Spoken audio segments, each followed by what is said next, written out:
Hello, I'm Terrydavidmulligan, and this is the Terrydavidmulligan YouTube channel. And our special guests are, well, there's four of them. The story is, it requires four guests. The story is about the BC wine industry, which has just been absolutely slapped upside the head for the last two winters with cold snaps, but also the whole structure of winemaking in Canada and in BC is changing as we go. Vineyards have been lost. Vineyards are up for sale, but you know what? They're not going to give up. They are not going to give up what they have built in the Okanagan and in BC wines. And so we're going to talk to four people who are totally connected to this industry. They've helped build it.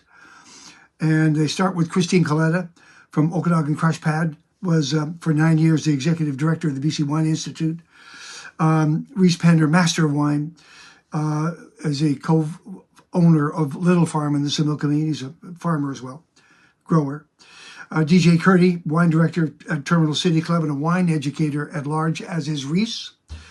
And Lauren Skinner, the director of sales and marketing for Painted Rock in the Okanagan Falls area, and is on the Wine Growers Board of Wine BC. The four of them are going to have a great conversation. I'll try to get out of the way and let them tell you about the state of BC wines and your role in it. Thank you for doing this. Thank you. All right, here you go, guys. Here we go. I'm recording a video. I'm recording audio. I am a lucky, lucky man. I'm Terrydavidmulligan. This is Tasting Room Radio. Friends, I have been talking about doing this special, this show for quite some time, at least in my brain, perhaps not vocally, but it has to do with the state of BC wine industry, the people in BC wine, the wines themselves. And I needed overview from as many good friends as possible. Christine Coletta, Okanagan Crush Pad co-owner, 9 years the executive director of the BC Wine Institute, marketing and branding specialist, and a good friend. Hello, Chris. Godmother of BC wine. Rhys Pender, Master of Wine, Wine Plus educator, National Wine Awards, as is DJ Kearney, Master of Wine, and the co-owner and farmer of 4 acres called Little Farm in the Similkameen Valley. Hello. Hello, Terry, and everyone. DJ Kearney, wine director, Skinner. Lauren Skinner has joined us. She's, of course, marketing director of sales at Painted Rock, and is the new face on the Wine Growers Board of Wine BC. How long have you been there, or did I just miss the announcement? September, so it's fairly quick. There you go. And I saw something about you're in charge of, or you've been assigned small wineries division. Well, we are a small winery, so I'm a part of that category. There's 3 board directors for each category, small, medium, and large, and we are a small winery, so I represent in the small winery category. This is a conversation, if you will, about just what we hear and see and feel around us. Let me start with the damage, the two winter freezes. Do we actually have a picture now of what happened and who survived, who did not? Chris, what do you think? Well, I think Rhys may be in a better position to talk about the entire industry, but what I'm hearing from people is that it wasn't as devastating as they originally thought. Most people were predicting 100% plant death, and that didn't occur. But it's very odd what survived and what didn't. And the jury's still out to some degree, because until this, the plants that we have that we think are going to push in spring actually do that, there's still a fair percentage of each vineyard that we own that the jury is out on, for example. Rhys? Yeah, I think, you're spot on, Chris. I guess that was the good news. Even though no one got any crop, there were a lot less vine death, and there was a small amount of crop randomly here and there, right? But yeah, I think a lot of vines that people thought were dead actually weren't, but they're regrowing from the base, and they'll have to be retrained, and it's a lot of work, a lot of labor out there. And yeah, we don't really know, I guess, what's going to happen in the spring, right? So we'll, I don't think we're all assuming everything's perfect yet, right? But we've just completed a couple of the viticulture and winemaker forums. We've done them as kind of smaller round tables with some of the winery vineyard managers and things and last week, and we've got a couple more coming up. And yeah, it was really interesting in the fact that, like, I think Chris, you alluded to that it seems sort of somewhat random of what survived, what didn't, where, and just when you think there's a pattern that gets completely ruined by another example. And yeah, it's just there's, I guess, so many variables at stake. We just there's no clear patterns anyway as to what happened. It's about 14 to 18% total crop loss, though. Is that fairly accurate? Vine loss. Yes. Yeah, vine. I mean, some people had 100, some people had 0, some people had, it's really all over. So I'd probably about that overall, maybe I'd say, yeah, that sounds about right from the sort of, yeah.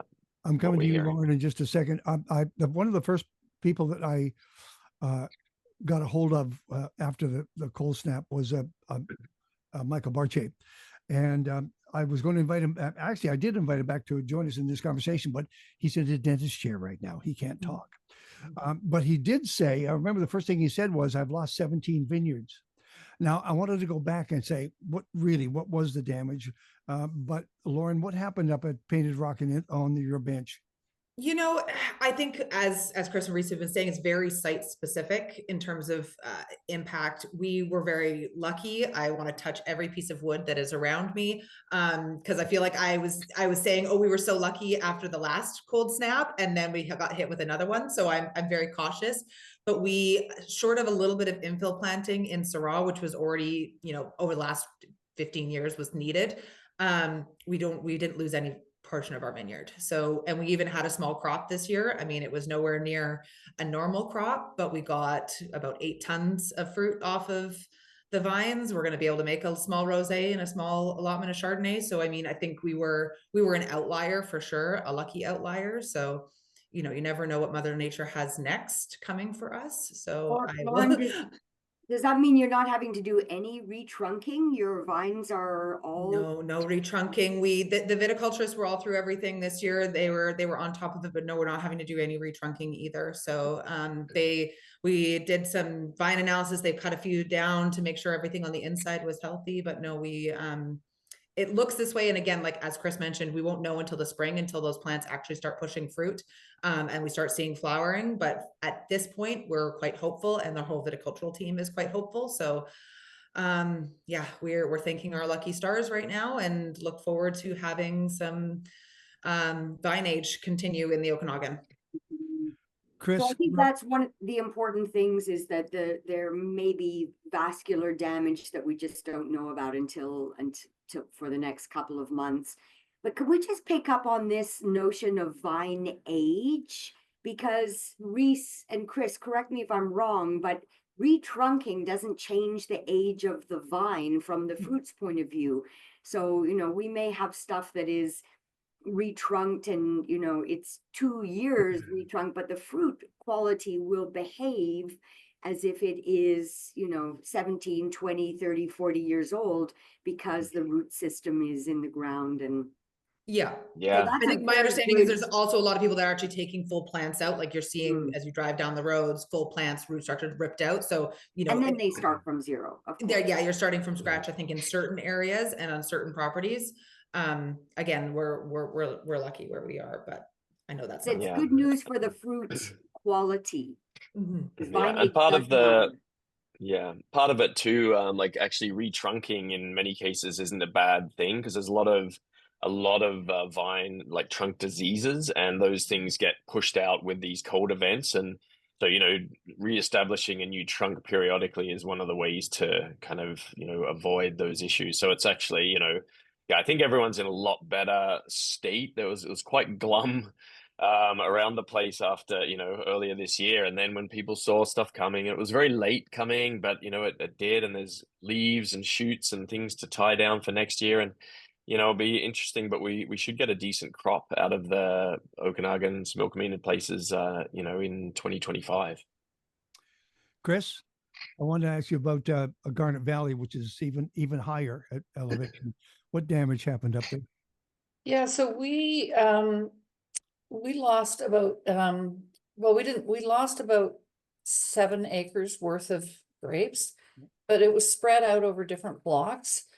And so we made the decision to pull, because we didn't want to interplant mature plants in with, we didn't want to interplant new plants in with mature plants. So we took the opportunity, because we had maximum crop insurance, to pull out about 15 acres worth. But it was really interesting because like the Riesling, which should have been fine, did not survive. And then some of the other varieties that we were worried about, like Gamay and Pinot, did. So it was very, very awkward to sort of really understand what you were dealing with, like Reese and Lauren said, until, it became evident in the spring. But we just decided to take a reset and pull out and replant a whole block, rather than struggling with a block that was 50% there and 50% not. Yeah, but interestingly, at Switchback, which we planted in 2006, I think we lost 20 plants. And we left everything. So we let everything come up from the trunk, and we left everything on the arms. So it looks like a bit of a dog's breakfast right now, but lots of opportunities for selection on each plant to decide how to deal with it in the spring. Yeah, we did the same thing. It was one of those, every insurance policy you can get, you leave it from everywhere just to see what you need next year and give us opportunity. Yes. We're going to talk about next year in just a second. I'll take this break. Christine Coletta, Reese Pender, DJ Kearney, Lauren Skinner joining me on Tasting Room Radio. Welcome back, Tasting Room Radio. I'm Terrydavidmulligan. Christine Coletta, Okanagan Crush Pad, Reese Pender, Master of Wine, A Little Farm. He's got some great wines. DJ Kearney, wine director, Terminal City Club. Lauren Skinner from Painted Rock, also the Wine Growers Board here in BC. And we're talking about the state of BC wines.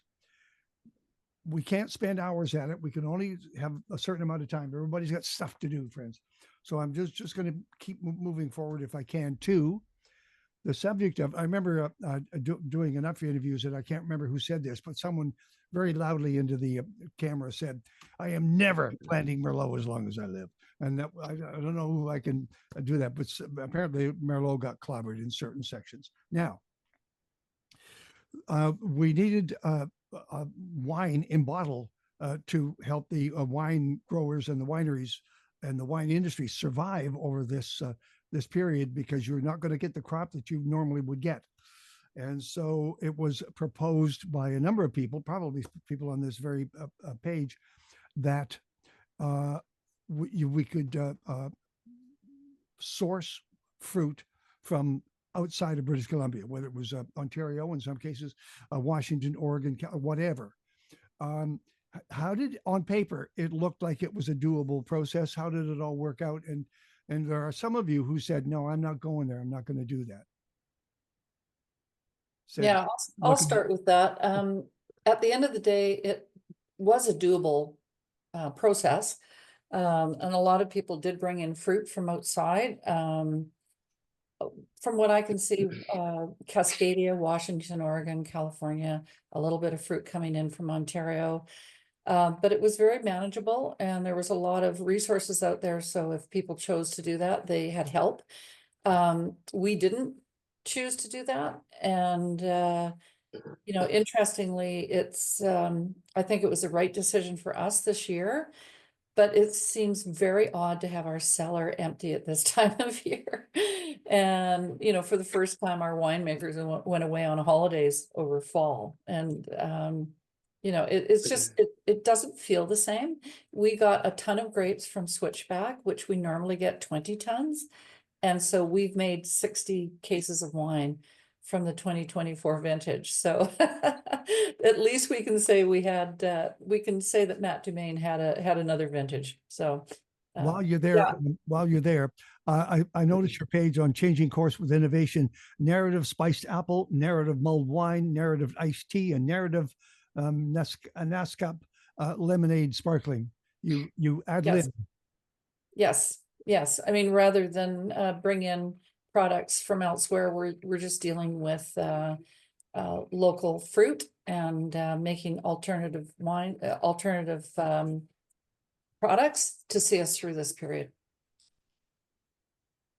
I think it's going to be interesting to see how the market, takes these replacement wines that are coming in to. Well, it is a good idea. I think, if it keeps the lights on, keeps people in jobs, and keeps our talent pool here that we have in BC, it's a great thing, right? So totally supportive of it, but just really curious as to how it's going to be received in the market. And I don't think anyone knows. We didn't bring in anything at Little Farm. Like, I think it comes down a lot to your business model, right? So I think, Chris, that you as well, and Lauren, I don't know if you did, but No. we don't sell our wines for 3 or 4 years after they're released. So I've kind of got 2 vintages, here, so knowing they're gonna have to be eked out is I know that now, but yeah, I chose not to. But DJ, I mean, you're at the pointy end of the stick. You're gonna have all the sales people hitting you up for.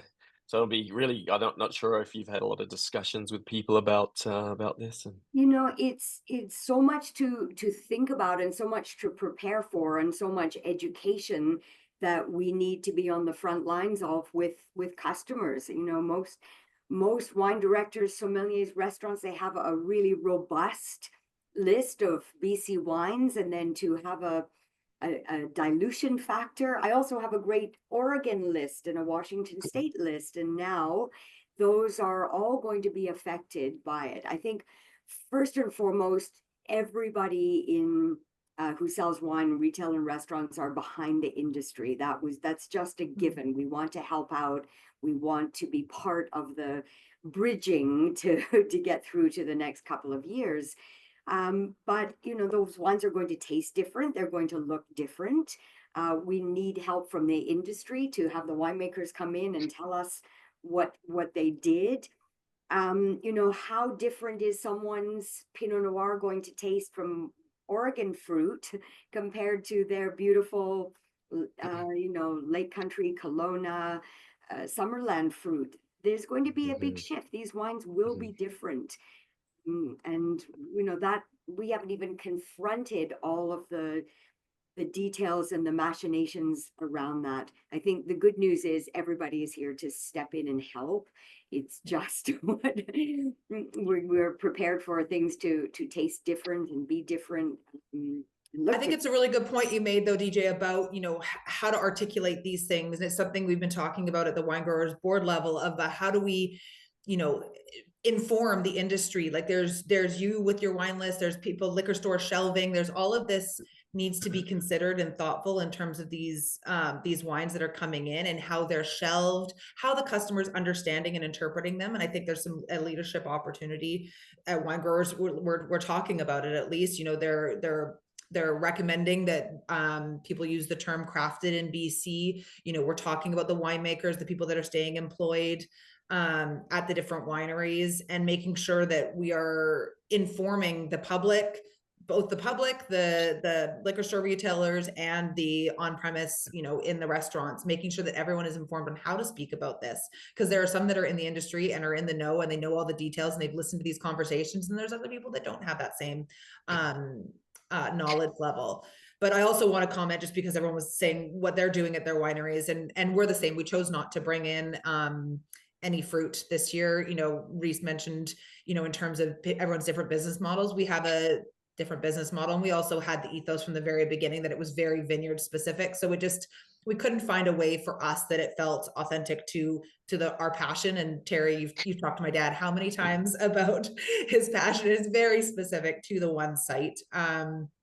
I understand the need for it, and I fully support the reasons that people are choosing to do it. For us at Painted Rock, like Reese, I've got a bunch of vintages sitting in the cellar ready to go. We're cellaring reds. I've actually been working on a program to delay the release of some of our bigger reds, like our Red Icon and Merlot. So, it's going to be an inventory dance over the next couple of years, but that's a me problem and not a customer problem. So, yeah.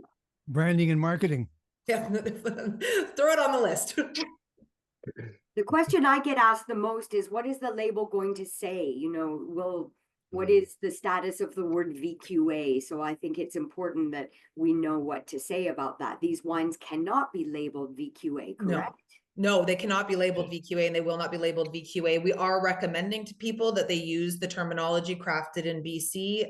But again, this is a new recommendation. There's people that already have wine in bottle and have already gone down the labeling process. But again, then it defers back to the Canadian labeling guidelines on what people are allowed to put on their bottles. There's a certain amount of trust that we're all, looking as an industry to one another, going, do the right thing. Like, let's make sure the customer understands. I think there's a lot of really wonderful winemakers that are doing this, that want to be transparent and authentic in the way that they're promoting these wines. And I hope that no one's going to do any sort of deceptive labeling practices, but at the end of the day, we just have to trust one another. And again, there's a time limit on this. Like, this is going to be a short window of time that will end, and we will revert back to VQA. One year or two. 1 year or two. Just one? 1 year. Just 1 year, 2020. But there will be a window where, in terms of selling off those wines, but it's a 1 year. 2028. Yeah, I think 1 year of grapes in, I think it's 3 years to sell it or something like Yes, that. So until yeah, 2028. But there's going to be a Yeah. phased out, we're allowing for that in terms of, if you sell out a SKU faster, someone sells it out faster. The hope is, in terms of shelving, that, as the SKUs that are popular and have a lot of inventory dwindle and there's nothing to replace it, crafted in BC takes a little bit. And then as we start to get those VQA wines back, it shifts in the other direction. And we ensure that we don't, as a category, lose space. And we're not sending customers off into other areas of the liquor stores or other areas of the restaurant list. We want to make sure that they're hanging near us, so that when we've got wines back in a substantial, or other people have wines back in a substantial way. Terry, one of the things that consumers don't often think about is just this shelf space, right? And it's so important once you've got a listing in a store, on a wine list, or in the BCL system. That's precious real estate. Yeah. And to give that up or have it compromised or something else in its place is really shattering for producers. So there's more than meets the eye. Can we talk about some of the silver linings to this trauma the last couple of years? Reese, what are the silver linings here? What have we learned? What there's silver linings. What? No, I think there's, that is a chance to, like, I think Chris used the term reset, right? And relook at, one of the problems with wine is you stick a vine in the ground and it's very expensive to change that decision after you've made it, right? So if sometimes little things like this maybe give you a chance to relook at what you've learned over the years and maybe adjust things a little bit. So there is that. It's not the time now in this conversation, but I'd like to talk about the global issue of wine consumption decline and everything that goes along with that, and supply and demand. And so, I think those are the bigger overriding issues. Like, why is there fruit available from Washington so readily for our wineries, right? And things like that. But yeah, so silver linings, I think, in terms of our stuff, we can refocus and sort of have another chance to put the best grapes in the best place, which is a big opportunity. I'm not sure what everyone else thinks is the silver linings. Well, I think for us, it's given us an opportunity to kind of pause and turn over absolutely every rock in our organization. And we still have our winemakers employed, and we've given them other tasks of looking at shipping boxes, route to market, how we can do parts of our business in a different way. We're looking at absolutely every expenditure and every way we do business, and decide and having a fresh look at it. And normally we wouldn't have time to do that. You're just sort of on automatic pilot going through the year. So that's really what's happening at our place. And I'd say that's a silver lining, because it's allowing us to sort of reimagine the way we've been doing business for us, it's coming up to 15 years.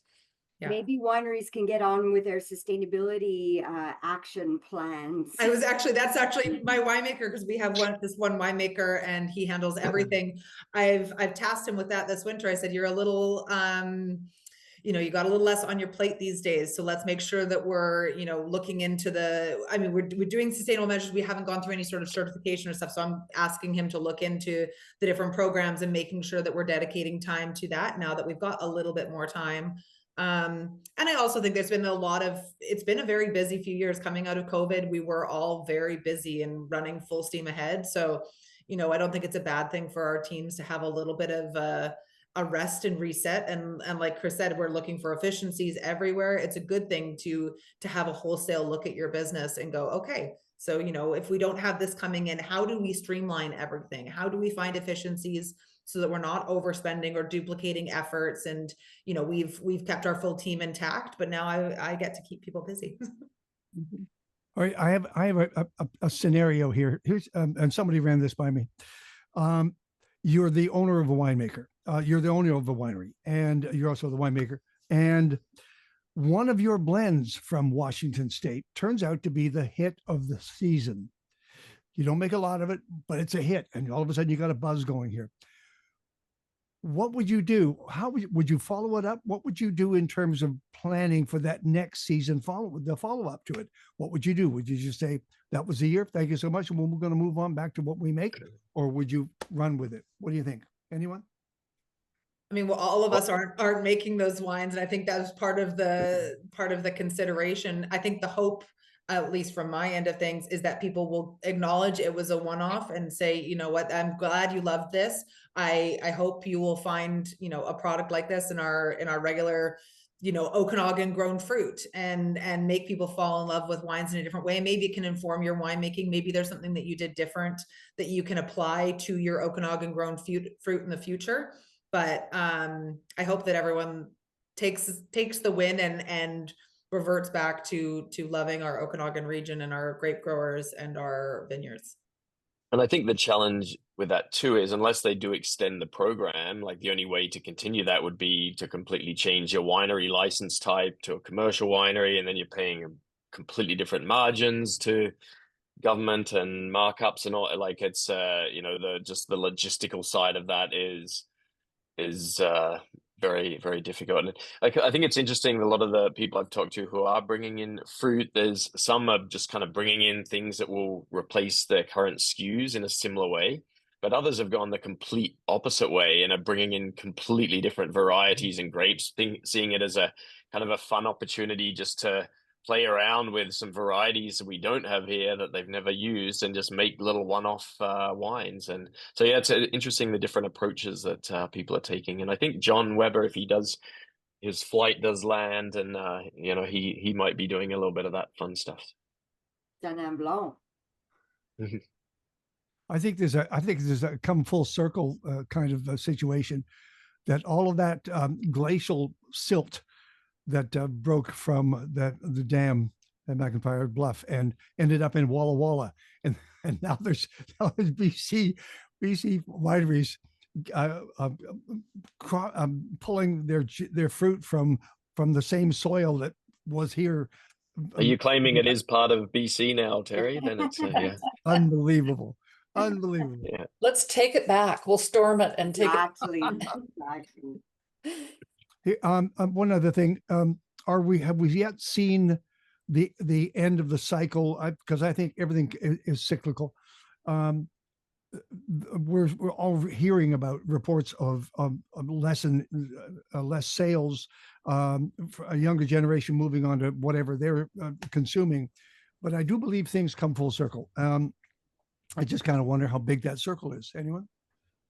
The new customer? Yeah, I've been kind of looking at this stuff a lot, and there's some pretty significant global things happening. I think they just reported earlier this year that wine consumption is at a 27-year low, and France has just announced a plan to pay growers to pull out vineyards to try and balance supply and demand, roughly pulling out about 2.5 times the entire Canadian vineyard area in this pullout. And there's a lot of this kind of stuff going on, so it's definitely a global situation. And But like, what's interesting is I'm trying to look beneath the layers of this, and what's really dropping is kind of inexpensive wine, right? And the older generations drink a lot, but they drink cheap wine generally, and that's what's really dropped rapidly. And actually, premium wine is actually growing steadily, slowed down during COVID, but is actually